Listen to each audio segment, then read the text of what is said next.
Your sister's housewarming party was so lovely, my mom said, smiling over her plate. Then she looked straight at me. So, when are you going to catch up? Something cracked in that quiet restaurant. Years of being compared pressed into my chest at once. My sister stopped mid-sip. My stepfather finally glanced up from his phone. Even the waiter hesitated nearby. I didn't feel angry. I felt clear. I set my fork down, met my mother's eyes, and answered her calmly. No excuses, no explanations. What I said next wasn't loud, it wasn't cruel, but it changed the way my family looked at me forever. My name is Diana. I'm 33 now, and for most of my life, I was the daughter who needed more time. More time to catch up, more time to figure things out, more time to become someone worth bragging about. On paper, my family looked fine. Comfortable house, holiday dinners that made it onto social media, a mother who loved to talk about family values. But inside those walls, there was always a quiet hierarchy, and I learned my place early. My sister Jessica was 2 years older and effortlessly impressive. Good grades without trying, friends everywhere, teachers adored her. My mom talked about her like she was proof of something she'd done right. I was the quieter one, the kid who read in her room, the one whose achievements were mentioned quickly, if at all. After my parents split, my mom remarried. Dave moved in with his easy opinions and his talent for staying neutral, which really meant staying silent. He never caused the favoritism, but he never stopped it either. At dinner, Jessica's stories got space. Mine got nods. I worked my way through school on my own, took jobs I didn't love so I could afford the life I wanted later. I didn't announce my plans. I'd learned that if you spoke too soon, someone would decide you weren't there yet. By the time I met David, I was already tired of proving myself. He was calm in a way that felt unfamiliar. He listened without correcting me. He never asked when I'd get there because to him I already had. We built a life that made sense to us. A home that felt warm instead of impressive. Quiet mornings, dinners without commentary. When we bought our house, it wasn't big. It had character. Light through the windows in the afternoon, a kitchen that smelled like coffee and fresh bread on weekends. We hosted a housewarming with friends who actually showed up for us, people who knew my name without needing context. I didn't invite my family, not to punish them, not to make a point. I just wanted one thing in my life that didn't feel like an audition. Of course they noticed eventually, and when they did, the questions started. Soft at first, curious, then sharper. Because in my family, success was only real if everyone could see it. And I was about to learn how uncomfortable people get when you stop asking for permission. At first, the questions came disguised as curiosity. So, where exactly did you end up buying? My mom asked one afternoon, her tone light, almost playful. Oh, that area, she added quickly, like she was filling in a blank I hadn't asked for. I kept my answers short. The city, a quiet neighborhood, nothing fancy. The more neutral I stayed, the more uncomfortable she seemed. Jessica took a different approach. She texted late at night asking for photos, asking about the kitchen, the yard, whether we planned to renovate. Every question felt like a measuring tape stretched out just long enough to see where I landed compared to her. A few weeks later, the real reason surfaced. We ran into Mike at a grocery store near our place. He looked tired in a way that had nothing to do with a long day. His shoulders sagged. His smile arrived late. When he mentioned their house, his voice dropped. It's a lot, he said carefully. Payments, bills. Things add up faster than you think. I didn't push. I didn't need to. The silence between his words told me everything. After that, my mom's calls changed. She stopped asking about my house and started talking about stress, about how hard it was for Jessica, about how family should show up when things get tough. Then she said it. You're doing well now, she told me. Better than we expected, honestly. Maybe you could help out a little, just until things stabilize. Help out meant money, not advice, not support, money. I stared at the paperwork on my desk after that call numbers I'd earned slowly and carefully. I thought about the years I worked without help, the way no one had stepped in when I was barely scraping by, the way success suddenly made me useful. When I said no, the air shifted. My mom didn't argue at first. She sounded hurt, disappointed, as if I'd failed some invisible test. Dave sent a message about responsibility. Jessica went quiet, then resurfaced with a single line, "I didn't think you'd be like this." That's when the invitations stopped. No more casual dinners, no birthdays, no updates unless they came with guilt attached. I was outside the circle again, only this time it wasn't because I hadn't done enough. It was because I wouldn't fix what I hadn't broken. One night, sitting on the couch with David, I finally said it out loud. "I think they only want me around when I'm useful." He didn't rush to comfort me. He just nodded. "Then the question is," he said gently, "how much access are you willing to give people who don't actually see you?" I didn't answer right away, but something had already changed. For the first time, I wasn't wondering how to earn my place. I was wondering what would happen if I stopped trying altogether. The silence from my family didn't explode all at once. It thinned out first. Texts stopped coming. Group chats went quiet.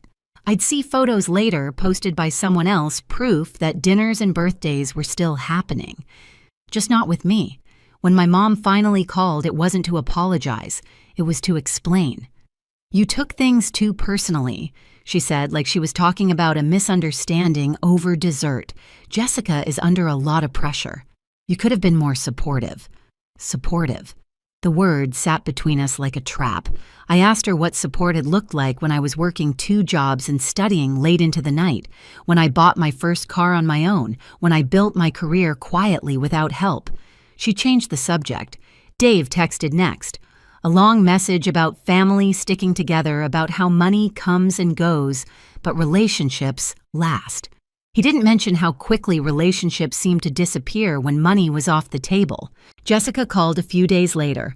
Her voice was sharp at first, then brittle. She talked about stress, about expectations, about how embarrassed she felt. Then she said it. "I just thought you'd understand," she said. "You always do." That was the moment it collapsed for me. Not loudly, not dramatically, just a clean break inside my chest. I realized they weren't asking me to help because they respected me. They were asking because I was convenient, because I'd learned how to survive without making noise, because I was supposed to absorb discomfort so others wouldn't have to. I hung up and sat in my home office staring at the window. Outside, the city hummed the way it always did. Nothing had changed, except me. That night, I told David everything I hadn't said out loud before. How tired I was, how small I felt around them, how every interaction left me replaying conversations, wondering what I should have said differently. He listened, then asked a simple question. "What do you want your life to feel like?" Peace came to mind immediately. Not approval, not praise. Peace. So I stopped explaining myself. I stopped justifying my choices. When messages came that hinted at guilt, I answered politely and briefly. When invitations didn't come, I didn't ask why.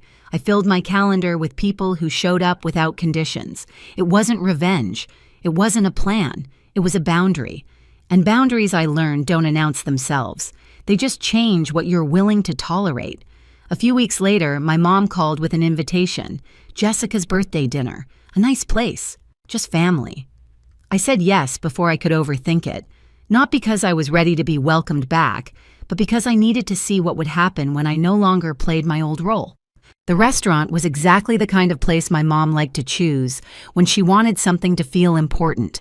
Low lighting, white tablecloths, glassware, polished to the point it reflected your face back at you, whether you wanted to see it or not. Jessica was already there when David and I arrived. She looked flawless in the way that takes effort. Perfect hair, perfect makeup. The kind of perfection that felt tight, like it might crack if she relaxed for even a second. Mom hugged her first. Dave followed. I waited my turn, standing there with a polite smile that didn't reach my eyes. Dinner started the way these things always did. Small talk, updates that weren't really updates. Jessica talked about work. Mom filled in details Jessica didn't mention. Dave nodded at the right moments. No one asked how I was doing. I watched my mother cut into her food, taking her time, savoring the moment. Then she smiled the same smile she'd worn 1,000 times before. "Your sister's housewarming party was so lovely," she said, like she was sharing a fond memory. "Everyone's still talking about it." Jessica glanced up, pleased. Dave murmured something approving. Then my mom turned to me. So she said lightly, tilting her head, "When are you going to catch up?" The words landed clean and sharp. No anger, no accusation, just an assumption so deeply rooted she didn't even hear it as an insult. For a second, everything slowed down. I noticed the hum of conversation from other tables, the clink of glasses, the weight of the fork in my hand. I thought about the years I'd swallowed comments like this, the times I'd laughed them off, the nights I'd gone home and replayed them in my head, wondering what was wrong with me. I set my fork down. I didn't rush. I didn't smile. "I hosted mine last year," I said calmly. The table stilled, but no one spoke yet. My mom blinked, clearly processing. "Yours?" she asked. "What do you mean?" I met her eyes. "My housewarming. David and I had it last year." Jessica frowned. "You did?" "Yes," I said. "It was a really nice night." My mom's confusion turned into something else. Hurt, maybe. Or disbelief. "Why wouldn't you tell us?" I took a breath. Slow. Steady. "You just weren't on the guest list." Her fork froze halfway to her mouth. I didn't raise my voice. I didn't lean forward. I didn't soften it either. Around the table, reactions rippled. Jessica stopped mid-sip, her glass hovering in the air. Dave finally looked up, eyes wide. The space between us filled with silence so thick it felt deliberate. "What do you mean we weren't invited?" My mom asked, her voice tight. "I mean exactly what I said," I replied. "We hosted a housewarming. We invited people who show up for us." Jessica shifted in her chair. "Diana, maybe we should—" "No," I said gently without looking at her. "I need to finish." I turned back to my mom. "For 30 years, I continued, you've made it clear that my life only matters when it looks like Jessica's. When I struggled, it was part of the process. When I succeeded quietly, it didn't count. And when I finally built something that made me happy, you didn't ask how it felt. You asked why you weren't invited." My mom's eyes filled with tears. "I love you," she said. "You're my daughter." "I know you think you do," I said. But love isn't just pride when something looks good from the outside. It's showing up when it doesn't. Dave cleared his throat. "This feels unfair," he said. "Family makes allowances for each other. I've made allowances my entire life," I replied. What I stopped doing was sacrificing myself to keep things comfortable. Jessica looked down at her plate. When she spoke, her voice was quiet. "I didn't realize you felt this way." I believed her. That didn't change anything. "I'm not blaming you," I said. "We were kids. You took the love that was offered. I would have too. But we're adults now, and I'm done pretending this dynamic is healthy." My mom shook her head. "You could have told us." "I did," I said. "Just not with words. I told you by building a life that doesn't revolve around your approval." The silence stretched. Somewhere nearby, someone laughed. Life moved on around us. I stood reaching for my wallet. "I'm not angry," I said, laying cash on the table. "I'm just done apologizing for who I am." I turned to Jessica. "Happy birthday. I really do hope you find what you're looking for." Then I walked away. I didn't look back to see if my mom was crying, or if Dave was speaking, or if Jessica had finally lifted her glass. I already knew what I'd see.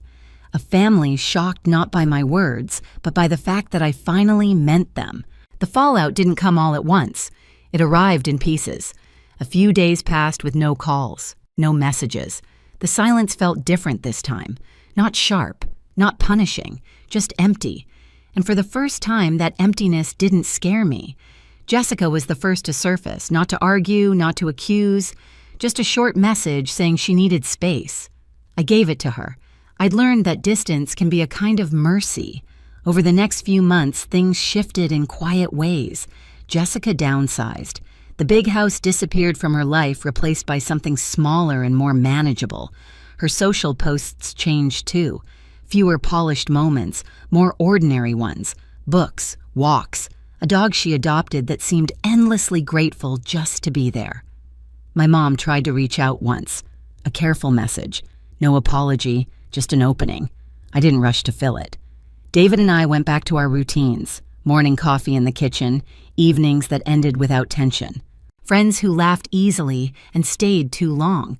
Our home felt lighter, like it had been waiting for me to stop dragging old weight through the door. I didn't feel triumphant. I didn't feel guilty either. What I felt was steady. Sometimes I still think about that night at the restaurant, about the fork suspended in midair, about the silence that followed. That silence didn't break my family. It showed me exactly where I stood when I finally chose myself. For a long time, I thought love meant trying harder, being quieter, proving I deserved a seat at the table. I was wrong.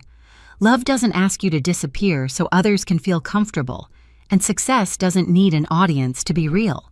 If this story felt familiar, if you've ever been compared, overlooked, or made to feel like you were always behind, you're not alone. You're not late. You're not lacking. You're just done running someone else's race. If this resonated with you, share your story in the comments and hit subscribe so you don't miss the next one.